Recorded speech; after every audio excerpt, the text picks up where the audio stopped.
Olá, mais uma vez, sejam bem-vindos, sejam bem-vindas à segunda aula do nosso curso de Egípcio Clássico, Egípcio Médio, com o professor Dr. Ronaldo Gurgel Pereira, da Universidade Nova de Lisboa, e a gente tem, rapidamente recapitulando, né, na primeira aula a gente falou um pouco sobre o histórico da língua egípcia, essas características da língua, como identificar aí alguns sinais, né, sinais com som, com bilíteres, trilíteres, e aí hoje a gente vai partir para um conteúdo um pouco mais, digamos, começando a ficar um pouco mais pesado, né, para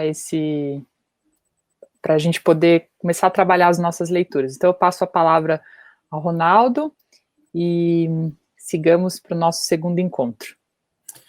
Então, bem-vindos a mais uma aula. Já faz muito tempo.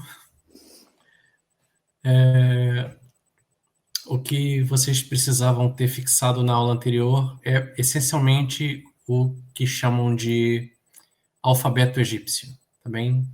Vocês precisam ficar familiarizados com aquilo, então eu recomendo a vocês que, caso vocês estejam ainda com dificuldade de assimilar alguns símbolos, que vocês escrevam o nome próprio de vocês usando os hieróglifos, que vocês também escrevam o nome de parentes, namorado, namorada, nome do gato, venham aí encontrando pretextos para praticar o uso desses hieróglifos, tá bem?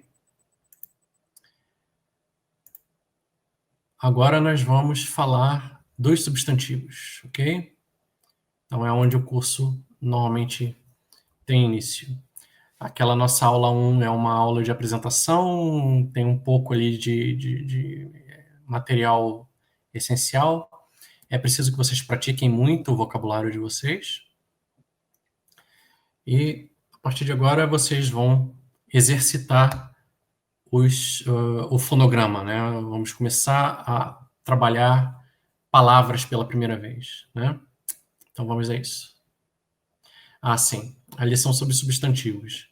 Caso vocês estejam acompanhando com a gramática, está entre as páginas 81 e 111, tá bem? Vamos lá. Vamos fazer aqui um pequeno exercício de leitura, né?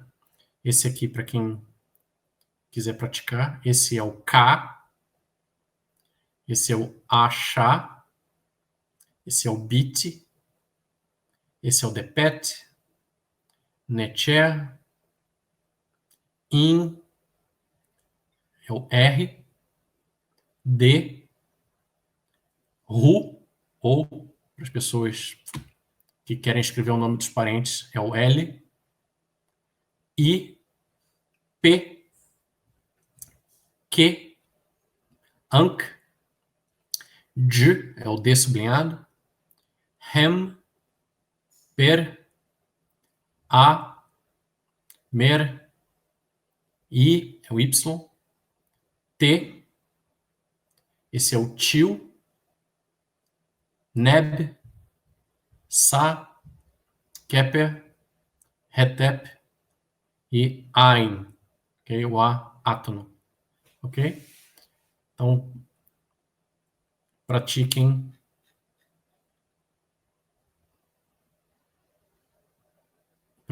a leitura desses hieróglifos.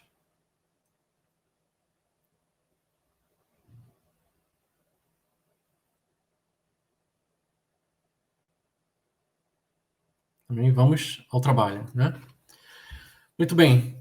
Como é que se constrói uma palavra egípcia, né? A palavra ela tem um radical, que é a estrutura mais básica. Esse radical ele vai receber uma terminação, que vai informar gênero ou número. E essa combinação de radical e terminação pode vir a receber prefixos ou sufixos, que são particularmente comuns no sistema verbal. Então, provavelmente, vocês não vão ver isso agora, tá bem? Vão ver sufixos pronominais, sim, mas de resto, não. Os prefixos e os sufixos, eles informam pessoa, tempo verbal e uma série de outras informações, tá bem? Essa é a combinação que forma uma palavra egípcia, né? Esses três elementos aqui. Bom, terminações de substantivo, né? todo substantivo feminino vai terminar com o som T. Ou seja, esse pãozinho, esse hieróglifo do pãozinho, que representa o som, o fonograma T. Ou seja, é muito importante vocês reconhecerem o pãozinho como T feminino. As palavras masculinas não possuem uma terminação particular, ou seja, todas as terminações que não sejam T são masculinas, ok? Existe ainda uma terminação I e uma terminação W, né, U, que são um caso especial, porque são chamadas de consoantes fracas. Ou seja, muitas palavras egípcias vão terminar em I ou em U, mas o escriba vai deliberadamente omitir essa terminação. Tá bem? I e U nem sempre vão estar presentes na palavra. Então, vocês vão encontrar em diversos casos o I e o U dentro de parênteses, porque o egiptólogo foi lá e fez um remendo, tá bem?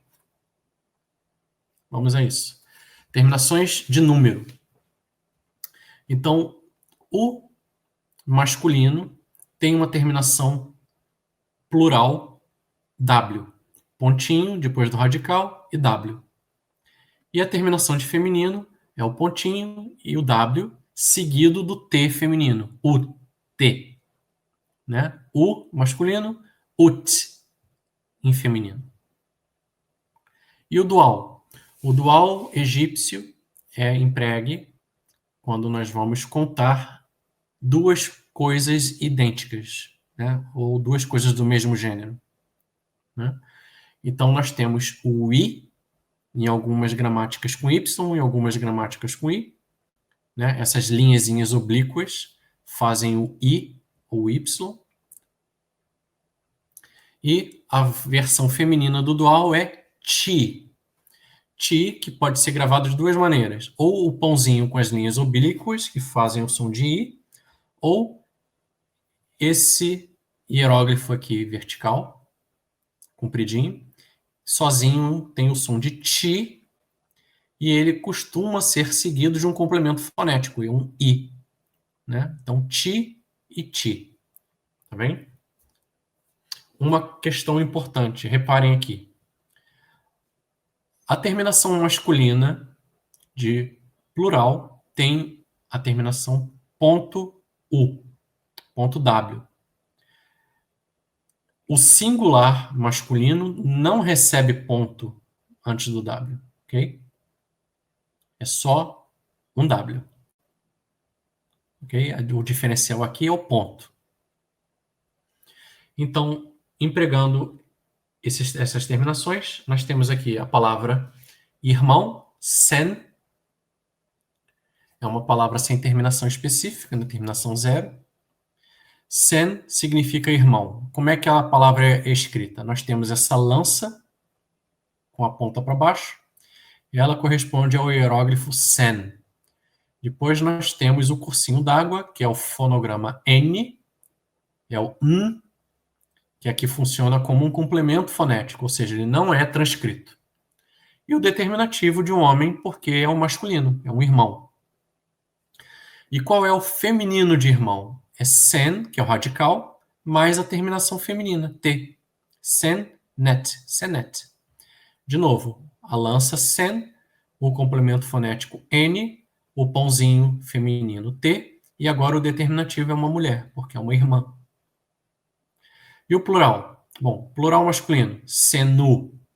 De novo, sen, complemento fonético. Depois esse jarrinho aqui. Esse pote corresponde ao valor fonético de nu. Ele aqui ele é complementado por uma codorna que tem o som U. Não, então, sen, nu. E o determinativo é um homenzinho com 3 varetinhas verticais de plural. Né? Senu, irmãos. A terminação, ponto W. E se fossem irmãs, né? De novo. Senu mais o T, e no lugar de um homem sobre as varinhas é agora uma mulher. Senut, irmãs. Terminação WT. É a terminação de feminino, plural. Bom, agora, caso seja um dual, dois irmãos, sen, né, a lança, o complemento fonético, e a terminação do dual masculino, o i, a codorna e as linhas oblíquas. E o escriba decidiu colocar aqui como determinativo dois homens, dois irmãos. Terminação ui. A terminação de dual para feminino é ti. Então, sen, ti e duas mulheres como determinativo, né? Duas irmãs. Então, nós já temos aqui um hieróglifo bilítere, sen, e aqui um outro, nu. Ok? Os demais são todos uniliterais, unilíteres. Vamos agora para uma questão interessante aqui. Nós temos aqui a palavra H-R-U, Heru. Heru significa dia, né? São as 24 horas. Nós temos aqui uma terminação W, Heru. Uma terminação masculina é o W. E se fossem dias, pode-se encontrar duas formas de transcrever, de transliterar Heru, né? Ou nós encontramos o Heru acrescido de um ponto e um W, ou Heru direto, ponto e W, né? É a palavra dias, ok?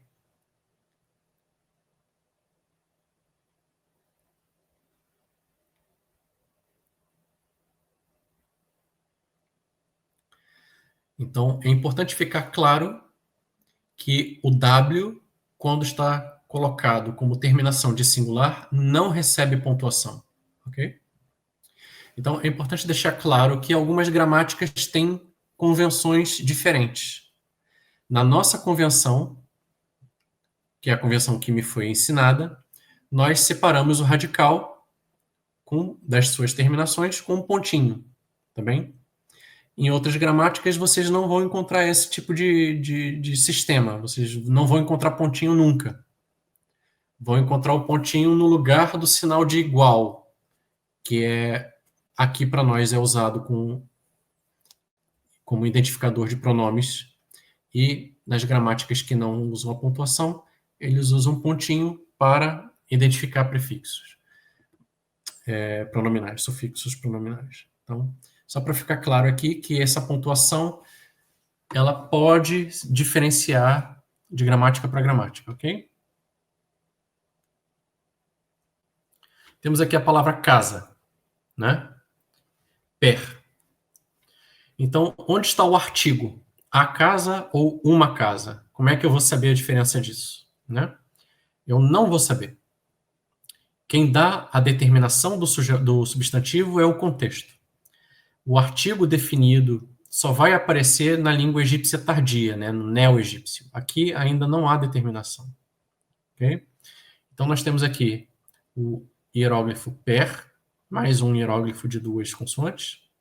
Aquela varinha que eu expliquei para vocês, né, a leitura logográfica. Ou seja, o que você vê aqui é o que você tem. A informação visual é todo o discurso, tá bem? Per. Quando nós queremos passar per para o dual, nós vamos acrescentar uma terminação de dual masculina. Per, ui. Duas casas ou as duas casas. É o contexto que vai determinar o que fica melhor. Se são as duas casas, se é a casa, uma casa, certo? Atenção sempre ao contexto. Então, um plural, três casas, formam sempre o plural. Então, nós vamos repetir o radical per, colocar um pontinho, e a terminação masculina, plural, per, u. As casas, algumas casas, umas casas, ou simplesmente casas. Tá bem? Então, nós temos aqui per, substantivo masculino, no singular. Per-ui, substantivo masculino no dual. Per-u, substantivo masculino no plural. Ok? São essas as terminações e esses os casos. Agora, nós temos aqui três leituras logográficas, né? Per, Sesh, que é o escriba, e Depet, que é o barco. Novamente, Sesh é um hieróglifo que corresponde ao valor de duas consoantes. Aqui, três consoantes, e aqui, de novo, duas consoantes. Passando para o plural, Deput, e passando para o plural, Dep-ti. Sesh, passando para o plural, Seshu, e o dual, Seshui, né? Masculino. Per, per-u, per-ui. Ok? São as terminações. Bom, determinação, não há artigos. O que define o gênero e o número são as terminações. E a determinação é dada pelo contexto. Exemplo, barco, barcos. O barco, um barco, barco, etc. Também? Atenção agora. Existem alguns substantivos que obedecem a regras particulares, tá bem? E esses substantivos, eles não têm exatamente uma regra, né? Eles têm, em muitos casos, nós conseguimos entender o princípio por trás deles, mas em outros casos eles simplesmente precisam ser memorizados, né? Então, um caso aqui é quando nós lidamos com líquidos. Os líquidos normalmente vão ser representados com um determinativo sobre a forma de um jarro, que é o jarro que é usado para transporte ou armazenamento do líquido, armazenamento do líquido, e um plural que é para dar a ideia de volume, tá bem?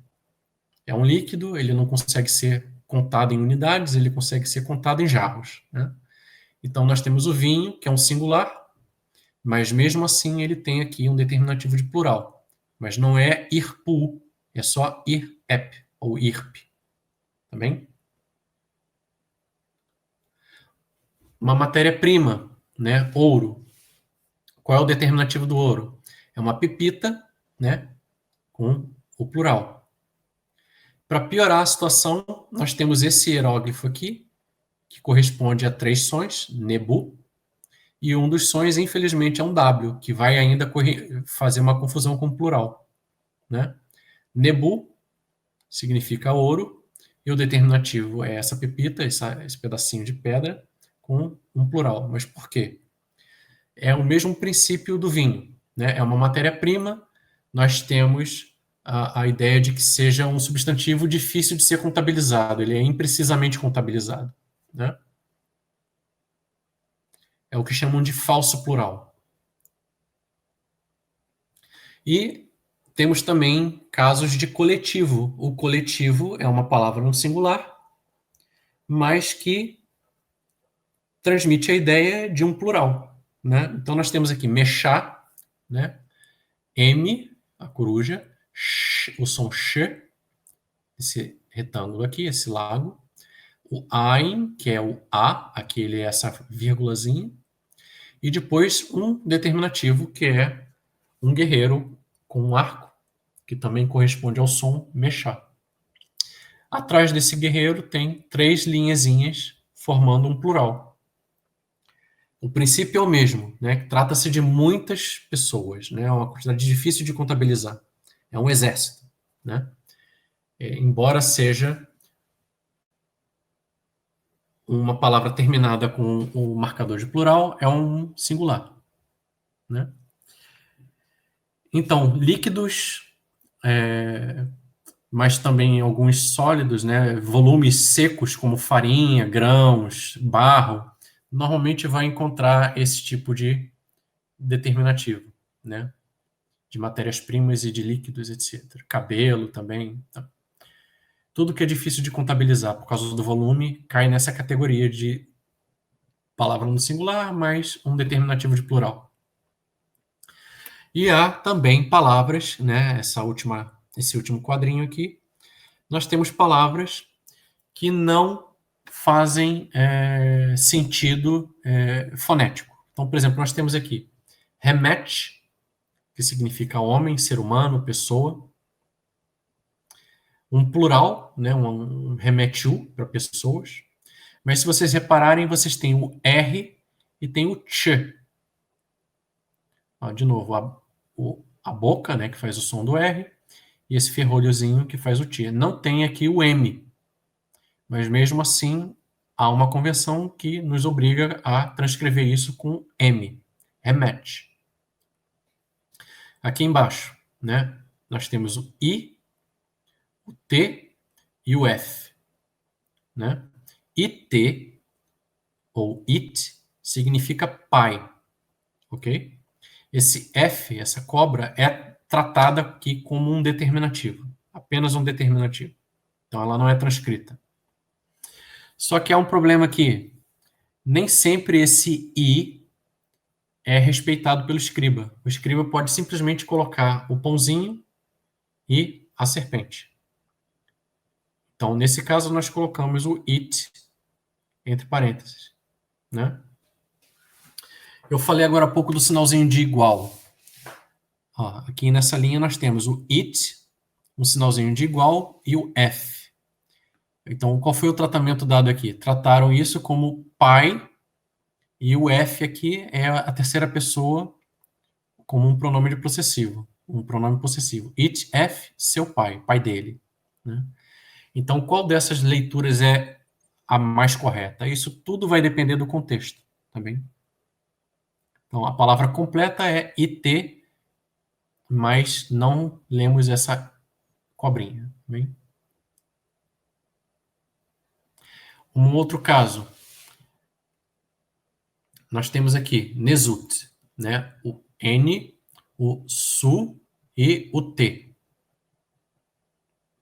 E essa palavra é rearranjada dessa maneira, é um emblema. Nesut significa rei. Né? No caso, rei, especificamente rei do Egito. Né? Só quem usa o termo Nesut é o faraó. Por quê?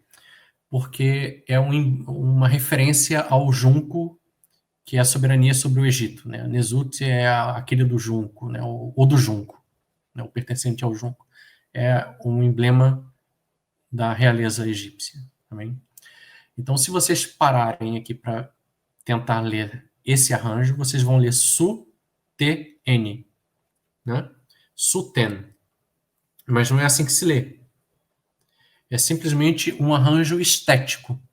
O escriba coloca o junco na frente e o restante é arranjado ao lado. Né? Então, parece um pouco caótico, mas pronto, lemos dessa maneira. Tá bem? Isso também é uma convenção. Ok? Se vocês tiverem acesso a artigos ou a publicação de artigos datando da década de 1910, 1920, por aí, assim, talvez até um pouco antes, vocês vão ler Suten, né? Vocês vão ler mesmo Suten na transliteração. Então, as convenções mudaram e isso agora é lido Nesut, tá bem? Nesut pode ser abreviado assim, né? Recebe esse tratamento pelo escriba. Em vez de eles escreverem a palavra inteira, eles simplesmente abreviam com o hieróglifo do junco. Para o egípcio, é tão óbvia a conexão entre o junco e a realeza egípcia como seria a flor de lis e a monarquia francesa, por exemplo. Né? E os determinativos para Nesut costumam ser homenzinhos divinizados. A palavra Nesut é uma palavra difícil porque ela é feminina, em princípio, mas ela é tratada como masculina. Mas se vocês, por acaso, tratarem como fontes ligadas à rainha Hatshepsut, vocês vão encontrar o feminino de Nesut, né, que é Nesit. E vão encontrar um plural também para essa palavra, mas ela é praticamente um neologismo, ela só vai aparecer com a rainha Hatshepsut. Pelo menos até onde eu sei, ela só aparece aqui.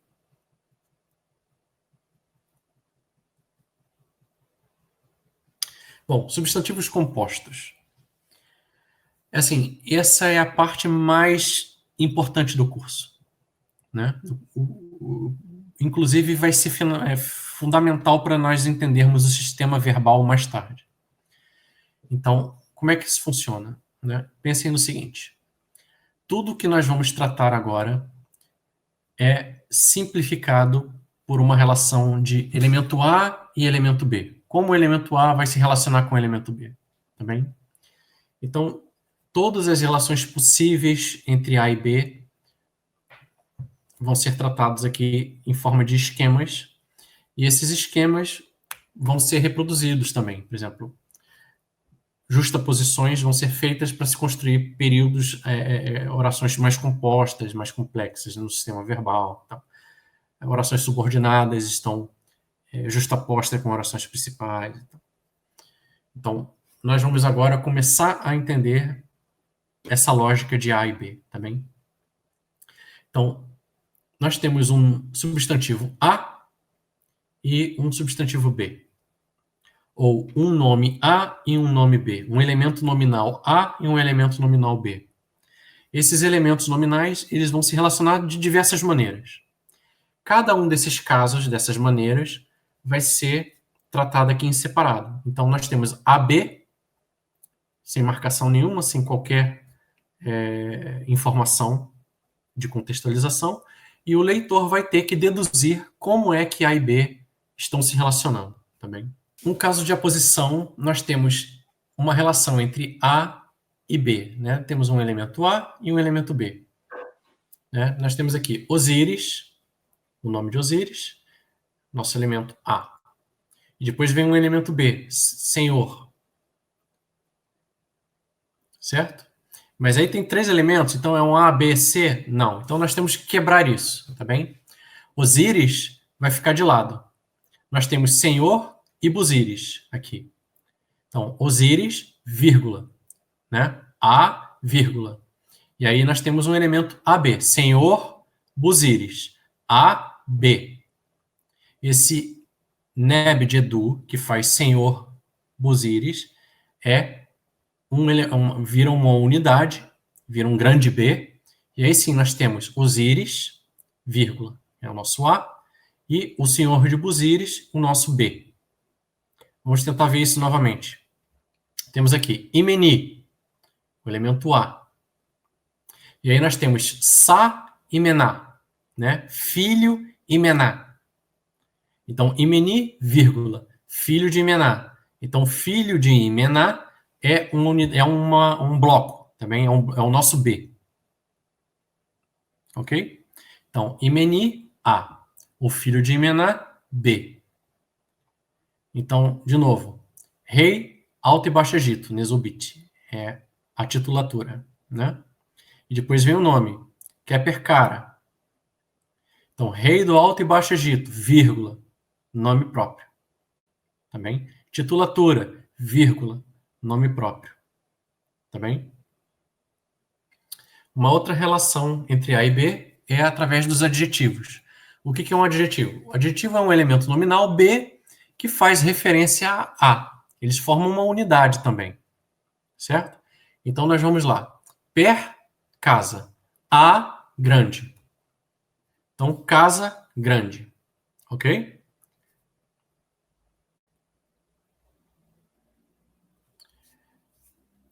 Em egípcio não faz diferença se você pretende traduzir isso como grande casa ou casa grande. É primeiro substantivo e segundo adjetivo. A, substantivo, B, adjetivo. Ok? Essa é uma regrinha básica. Ok? Na próxima lição sobre adjetivos, eu vou mostrar para vocês que há exceções para essa regra. Mas normalmente, substantivo primeiro, adjetivo depois. Bom, conectivos, né? É assim, em egípcio, existem quase sempre, para o que quer que você queira fazer, 2 maneiras. Uma maneira não marcada e uma maneira marcada, né? O que é uma maneira não marcada? Uma maneira não marcada é algo que não possui recurso gráfico. deve ser completamente interpretado, né? Cabe ao leitor reconhecer ali uma relação não marcada do que quer que seja. Por exemplo, uma conjunção não marcada. Nós temos aqui na posição Neb Jedu, senhor Jedu, é uma relação não marcada. Onde é que está o senhor de Osíris? Não há. Ela não é marcada. Nós temos que deduzir o de. Senhor Bosíris vira senhor de Bosíris. Aqui é uma conjunção não marcada, ou seja, nós temos AB. Certo? Então, nós vamos deduzir que AB, na realidade, é uma conjunção. É A e B. Por exemplo, Ra e Set. Né? Temos aqui Ra e aqui Set. Ra, Set, transforma-se em Ra e Set. Ah, mas onde é que está o E? Não está. Ele não está marcado. É uma conjunção não marcada. Ah, mas onde é que está a vírgula? Também não está. Tá bem? Embaixo nós temos Dabu e Ruth, né? Figos, uvas. Figos e uvas. Ah, o que você encontrou lá? Ah, eu encontrei figos e uvas. Ok? Elemento A, figos. Elemento B, uvas. Numa conjunção não marcada. Perceberam o que quer dizer não marcada? Literalmente não está nada lá marcado. Ok? Conjunção marcada. Agora sim, a conjunção marcada vai possuir aqui um recurso, é uma preposição que assume uma função de uma conjunção. A preposição com, aqui, se transforma em e. Né? Ouro junto com mirra. Significa ouro e mirra. Certo? Elemento A, ouro. Elemento B, mirra. Certo? Próximo. A segunda preposição possível é a preposição sobre. Ouro, her, mirra. Ouro sobre mirra significa ouro e mirra. Por quê? Porque essa transformação? Algumas preposições acumulam função de conjunção, tá bem? Vocês vão ver isso na lição sobre as preposições. Então, aqui, quando ela está colocada entre dois substantivos, a preposição transforma-se em conjunção.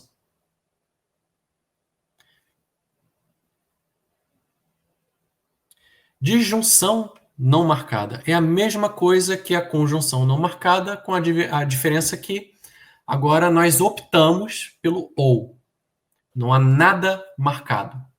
O leitor é que define que fica melhor um ou. Então, nós temos Ra, Set. Ra, Set.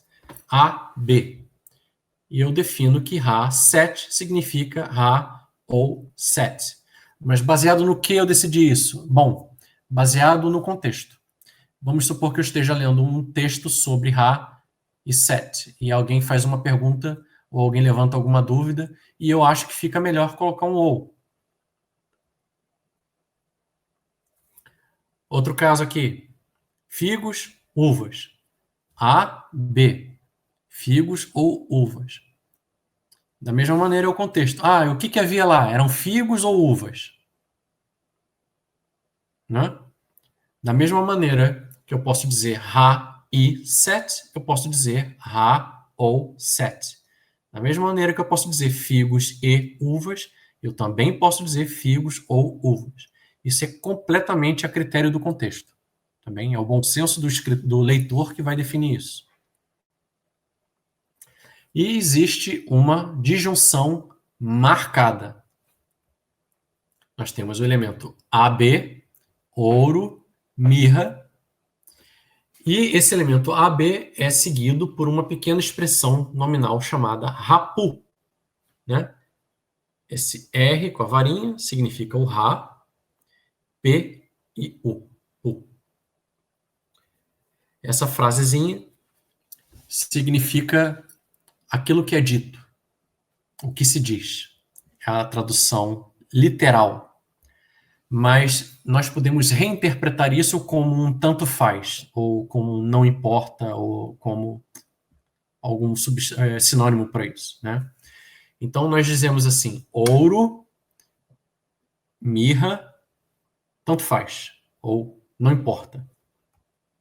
Como é que se traduz isso? Ouro, mirra, seja o que for, vira ou. Ouro ou mirra, também. Nesse caso, que nós temos uma relação marcada, não há outra alternativa. Tem que ser ou mirra. Aqui, que nós temos uma conjunção marcada, não há alternativa. Tem que ser e mirra, nos dois casos, né? Não há como reinterpretar isso. Ela é marcada, tá bem? A não marcada permite múltiplas interpretações. Posse. A mesma coisa. Existe uma relação de posse não marcada, chamada genitivo direto, e há uma relação de posse marcada, chamada genitivo indireto. Indireto porque tem um intermediário de um marcador, né? Então, como é que é o genitivo direto? Nós temos AB e a relação de A é A de B, como nós vimos aqui na posição. A de B. Neb de Edu. A, B.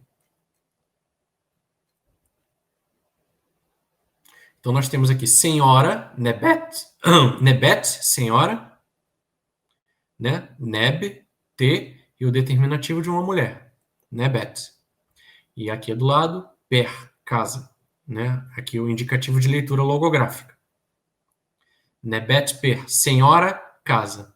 E aí eu digo A, senhora, B, casa. Senhora da casa. Uma relação não marcada. Senhora da casa é um título egípcio, né? Mas vamos supor que não fosse um título. Vamos supor que houvesse aqui liberdade para interpretações múltiplas. Eu poderia dizer senhora e casa. Senhora ou casa. Senhora, vírgula, casa. Por acaso é um título e eu sei disso. Então eu identifico isso imediatamente como senhora da casa. Ok?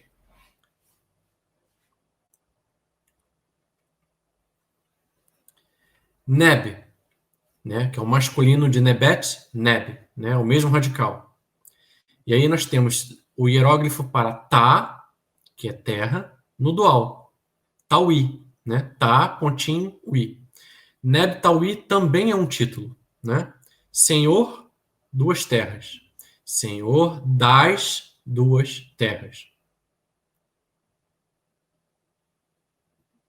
Compreendem? Neb é o nosso elemento A, Tauí é o nosso elemento B. Senhor, duas terras. É um título faraônico, o Senhor das duas terras. O Alto e o Baixo Egito. Agora, o genitivo indireto, né? Ou seja, marcado. Ele é marcado por um adjetivo genitivo, né? Há um conectivo aqui. Então, nós temos um A e um B, que vão formar uma unidade. O substantivo aqui em questão é mexá. Mexá é masculino, singular. Então, qual é o adjetivo que vai concordar com masculino singular?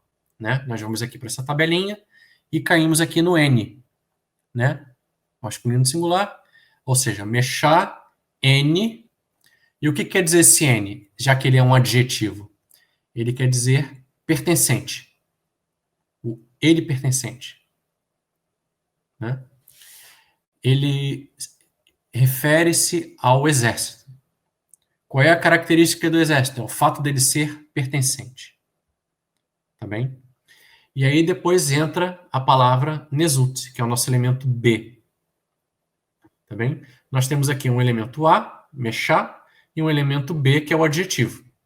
Aí eles se unem e viram uma unidade, viram um grande A. E aí o elemento B Nezut chega e recria uma nova relação A e B. Meshá, N, Nezut. Exército pertencente ao rei. Exército real.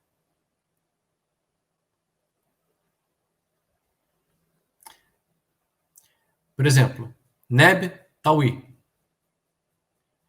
Se nós fôssemos pegar esse título e transformá-lo numa relação indireta, nós iríamos pegar Neb, masculino singular, N, Tawi. Senhor, um senhor que é pertencente, um senhor que é pertencente às duas terras. Agora, tem que ficar muito claro que isso não é um do, ou da, ou dois, ou das. O N não significa das duas terras. Nós traduzimos isso como senhor das duas terras. Mas o N refere-se a uma característica do elemento A. Então, ele vai concordar com o elemento A. E em português, ele tem que concordar com o elemento B, com tal I. Por isso que eu digo senhor das duas terras, em português. Em egípcio, não. Em egípcio, ele concorda com o que vem antes, não com o que vem depois. Então, senhor, ele pertencente, duas terras. Senhor das duas terras. Agora, se eu pegasse aqui uma palavra feminina, nebet per, vamos supor que eu quisesse, só para exercitar aqui essa matéria, vamos fazer um trabalho com nebet per e transformar nebet per numa relação indireta, numa relação de posse marcada. Nós temos nebet e nós temos per. Elemento A, nebet, feminino. Então, qual é o elemento, qual é o adjetivo que vai concordar aqui? Né? Não pode ser mais o N. Né? Então, nebet, net, per. Ah, mas per é masculino. Não... Sim, per é masculino, mas no caso egípcio, o elemento B é completamente irrelevante. Podia ser um plural, podia ser um dual, podia ser um feminino, não faz diferença. O que importa é o elemento A. Nós temos tawi e o N, porque o N aqui concordou com o neb. Aqui nós temos o masculino, per, e net, porque concordou com nebet. Nebet, net, per. Senhora, ela pertencente à casa. Isso é um elemento, esse é um tipo de diferença que causa dificuldade no aprendizado também. Temos que lembrar sempre que se trata de um adjetivo e o adjetivo modifica o elemento A. Agora, na hora de passar isso para o português, ele deixa de ser um adjetivo, porque não faria sentido em português um adjetivo. Tá bem? Então, nós temos que repensar isso na hora de traduzir isso para o português. Inversão honorífica. Bom, nós temos aqui Sa e Nezut. Do lado esquerdo, nosso elemento A e nosso elemento B. E do lado direito, nós temos Medu, nosso elemento A, e Netcher, nosso elemento B. Tá bem? Inversão honorífica é uma convenção social aplicada na língua escrita. Da mesma maneira que nós aqui escrevemos o nome próprio com letra maiúscula, eles tinham regras sociais também, que afetavam a escrita. Então, no Egito, era considerado de muito mau gosto colocar em segundo plano o deus ou o rei, no caso, o faraó, que também era um deus. Mas pronto, o que importa aqui é diferenciar o junco, que é o emblema da realeza, do Netcher, que é o emblema da divindade. Então, inversão honorífica é um fenômeno que só ocorre quando nós temos uma relação AB de posse direta, ou seja, AB é igual a A de B. Em nenhuma outra possível relação de AB ocorre inversão honorífica. Tá bem? Então, nós temos aqui Sa, Nezut, filho, rei. Lá do outro lado, Medu, Netcher, palavra, Deus. Né? Só que isso não fica bem para o escriba. O escriba vai ter que fazer uma inversão aqui para colocar o emblema real na frente. Nós temos um B na frente do A. Ok? por questões de respeito apenas. É uma questão de reverência. O emblema é tão importante, o emblema real é tão sagrado que ele tem que ficar na frente. A mesma coisa, o emblema divino, né? Então, quando vocês forem ler Sa Nesut, vocês vão ler Sa Nesut invertido. O Nesut vai estar na frente do Sa.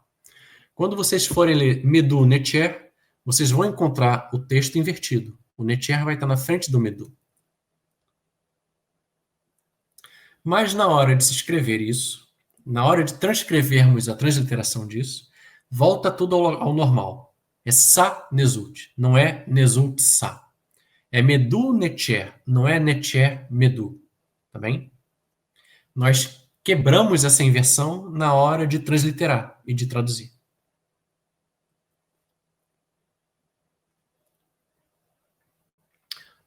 Ou seja, não se diz Deus das palavras, né? É palavras do Deus ou palavras divinas. Não se diz Rei do Filho, né? É uma inversão honorífica. Nós temos que quebrar essa inversão. É filho do rei ou príncipe. Tá bem? Essa regra é válida apenas quando nós estivermos lidando com reis e com deuses. Pode, inclusive, valer para o nome próprio de um rei ou de um deus.